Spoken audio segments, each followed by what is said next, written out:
राम राम दोस्तों।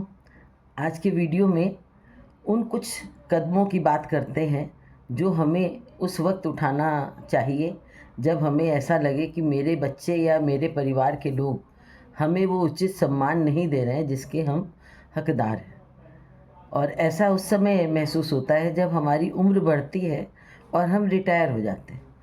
तो कुछ चीज़ें तो हमको जायज़ लगती हैं, लेकिन कभी-कभी ऐसा होता है कि हम वर्किंग नहीं हैं या हम अर्निंग नहीं हैं, अर्निंग मेंबर नहीं है, तो हमें वो महसूस होती है, जबकि वो होती नहीं है।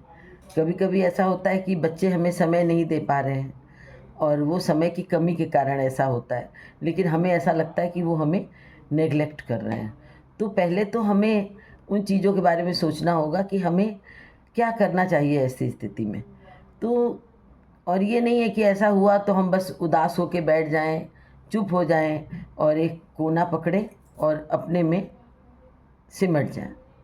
ऐसा नहीं होना चाहिए क्योंकि ये हल नहीं है। सबसे पहले तो हमें ये समझना होगा कि कारण क्या है। ऐसा तो नहीं कि हम बहुत ज़्यादा दखल-अंदाज़ी कर रहे हैं बच्चों के जीवन में, क्योंकि जब बच्चे हमारे बड़े हो जाते हैं, मैच्योर हो जाते हैं, तो उनकी भी एक लाइफ़ होती है और एक वे ऑफ़ थिंकिंग होती है।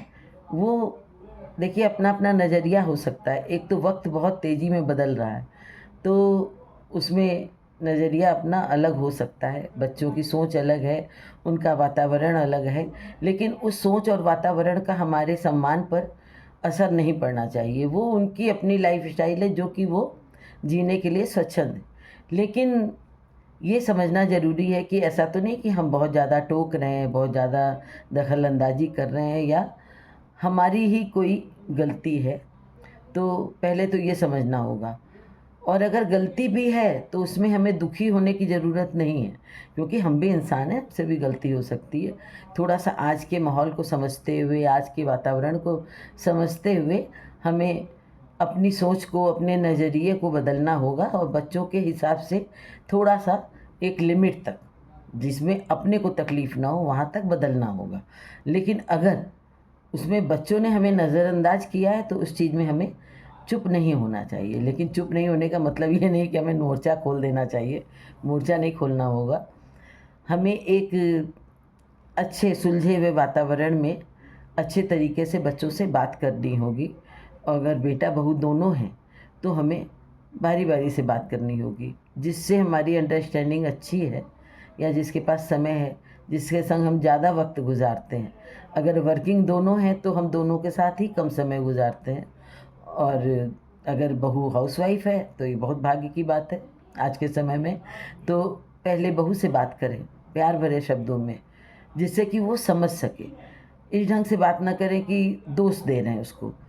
इस ढंग से बात करें कि देखो बेटा, हो सकता है कि हमारे समझने में गलती हुई हो। हमें मालूम है कि तुम भी हमें बहुत मानती हो और हम भी तुम्हें बहुत मानते हैं। लेकिन हमें ऐसा लग रहा है कि आजकल तुम लोग कुछ चीज़ों को नज़रअंदाज करते हो। तो क्या ऐसा है या क्या बात है? क्या दिक्कत है? और बेटे से भी बात करें अलग-अलग, दोनों से अलग-अलग बात करें। क्योंकि इससे ये होगा ना कि आपको दोनों का नज़रिया पता चल जाएगा और फिर बाद में उस चीज़ को समझ के अपने को थोड़ा बदलें या थोड़ा उनके बदलने का इंतज़ार करें। थोड़ा उनको भी समय दें, क्योंकि हर चीज़ को समय लगता है, कोई चीज़ रातों-रात नहीं बदलती है, क्योंकि बहू भी दूसरे घर से आती है। और थोड़ा-सा ना अपने शौक को भी डेवलप करें कि हम अपना समय अपने हिसाब से गुज़ारें, क्योंकि बच्चों को भी ना सेल्फ डिपेंड माता-पिता अच्छे लगते हैं। सेल्फ डिपेंड का मतलब ये नहीं कि अर्निंग ही करें। अपना समय अपने माहौल में, अपने दोस्तों के संग या अपने शौक से गुज़ारें। जो आजकल हम ये वीडियो बना रहे हैं, ये भी हम अपना समय अपनी तरह से गुज़ारने के लिए एक हमारी कोशिश है, जिससे कि हमें बहुत खुशी मिलती है, सुकून मिलता है और मेरा परिवार पूरा हमें सपोर्ट भी करता है। जब तक हमें कुछ टॉपिक समझ में आते हैं जो कि समाज तक हमें संदेश भेजना है, तब तक हम बना रहे हैं। आपका अपना जो शौक हो, आप उसको डेवलप करिए। और एक जो सोच रही कि अब हमें बच्चों की तरह जीना है, बच्चों के लिए जो जीने का समय था हम लोग जी चुके। अब बच्चे अपनी ज़िंदगी अपने हिसाब से जी रहे हैं, उनको भी जीने दें और खुद भी जिएँ, अपने लिए जिएँ।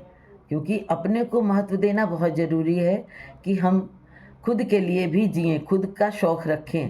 और अगर कभी कोई बात मन में हो जो कि हम किसी से शेयर करना चाहते हैं, बच्चों से भी नहीं कर सकते, अपने पार्टनर से भी नहीं कर सकते, तो कोई दोस्त बनाइए, जिससे कि हम अपने मन की बात कह भी दें और उसका हमारे परिवार के वातावरण पर कोई असर भी ना हो।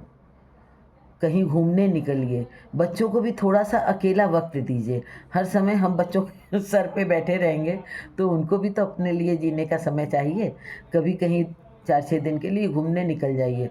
उसके लिए बहुत ज़रूरी है कि अपनी सेविंग अपने हाथ में रखिए और उसको अपने ऊपर भी खर्च करिए और अपने हाथ से अपने बच्चों पर भी खर्च करिए। उनकी बर्थडे, एनिवर्सरी हो तो कुछ सरप्राइज़ गिफ्ट दीजिए, कभी उनको ले जाके डिनर कराइए, कभी कुछ मँगा कर के खिलाइए।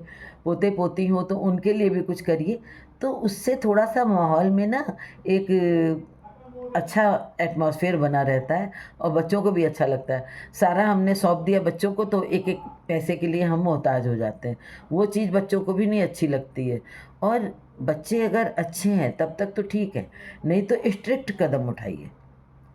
और उसके लिए ज़रूरी है कि हमारा पैर मजबूत हो और पैर मजबूत होता है पैसे से। तो वो जो भी है हमारे पास, वो हमें अपने पास रखना चाहिए। वो चाहे थोड़ी ज्वेलरी हो, चाहे वो रुपए पैसे हों।